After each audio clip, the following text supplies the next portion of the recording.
Senhoras e senhores deputados, a ratificação do tratado que hoje aqui tem lugar é o culminar de um processo que se encontra manchado. Manchado porque resulta da inqualificável quebra de um compromisso eleitoral de realizar um referendo no nosso país. Manchado porque é um processo de ratificação, por isso envergonhado e escondido da população. Manchado ainda porque este tratado hipoteca o futuro da própria Europa, definitivamente entregue a um diretório dos grandes países europeus. Falta democracia nesta Europa. Uma evidência agravada com este tratado, onde cada vez mais as decisões que contam são tomadas onde não existe a necessária legitimidade democrática. O Parlamento Europeu, o órgão eleito da União Europeia, continuará entretido com os pormenores, ao mesmo tempo que conselhos e comissões não eleitos, não sujeitos ao escrutínio popular, vão garantindo a decisão daquilo que verdadeiramente conta. E o que verdadeiramente conta nesta União Europeia, com tratado ou sem tratado, é o mercado e os grandes negócios. A chamada e recorrente crise institucional da Europa tornou-se o denominador comum para garantir todos os saltos da União. E é em nome desta suposta crise que governantes europeus nos têm tentado convencer da mudança, da bondade das mudanças nesta arquitetura institucional. Foi assim com Maastricht, foi assim com Nice, com o Tratado Constitucional e é assim agora com o Tratado de Lisboa. Dizem que a Europa vive uma crise e que só o esforço legislativo e a mudança institucional poderá resolver. Facilmente se percebe, senhoras e senhores deputados, ao olharmos para as hesitações da Europa relativamente ao Kosovo, que as razões por que hoje a União só alcança consensos de menor denominador comum são de ordem exclusivamente política. Mas mesmo do ponto de vista institucional, o Tratado de Lisboa cria mais problemas do que aqueles que supostamente resolve. Pensemos, senhoras e senhores deputados, novamente nos acontecimentos do Kosovo.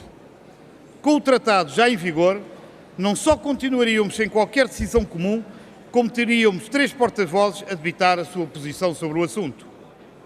O Presidente do Conselho, o Presidente da Comissão e ainda o Alto Representante para a Política Externa. Para quem reclama a necessidade de uma Europa a uma só voz, convenhamos, senhoras e senhores deputados, que é cacofonia a mais. Compreende-se a opção pela unanimidade em matéria de política externa. Mas esta escolha, senhoras e senhores deputados, engloba uma outra escolha e uma outra opção. A União só tem política externa onde esta seja irrelevante para a Casa Branca. Isto é, e por outras palavras, nas questões da guerra e da paz, nas questões internacionais, o Tratado decide que a União Europeia ou não existe ou alinha com os Estados Unidos da América. Este modo de construir a projeção externa da União condena a continuidade no pior das suas tradições, a da irrelevância e da subserviência política. Em matéria económica e social, a palavra de ordem é a continuidade. Não se toca no mercado interno, na política agrícola comum, no movimento de capitais ou na liberalização e privatização de empresas e serviços públicos. Apenas e salvo para precisar de decisões por maioria qualificada ou mesmo por unanimidade, como é o caso da política fiscal, apenas para evitar decisões incómodas às principais potências europeias. Continuidade significa também adaptar a letra dos tratados às práticas já existentes, desde a gestão dos recursos biológicos do mar como competência exclusiva da União até à economia e à política financeira. Vejam-se os estatutos do Banco Central Europeu e o objetivo da estabilidade dos preços agora anexados aos tratados. Neste particular, a União Europeia revela-se ainda mais liberal do que os próprios Estados Unidos da América, onde a Reserva Federal inclui o emprego entre os seus objetivos estatutários. Embora o Tratado se esforce por afirmar o contrário, é a política monetária que comanda as políticas económicas e orçamental, não apenas da União, mas também de cada Estado-membro, assim reduzindo o espaço para políticas criadoras do emprego e de respeito pelos direitos de quem trabalha, sacrificados estes, neste caso, à ditadura do lucro a qualquer preço. A verdadeira crise da Europa não é institucional nem monetária. É a incapacidade de responder ao desafio da qualificação imposta por uma economia desregulada e globalizada. Mas é aqui onde era necessário mais Europa que encontramos uma Europa ausente e sem a ambição de verdadeiras políticas à escala do continente, capazes de integrar e potenciar investigação científica, desenvolvimento económico, criação de emprego, solidariedade social e proteção do ambiente.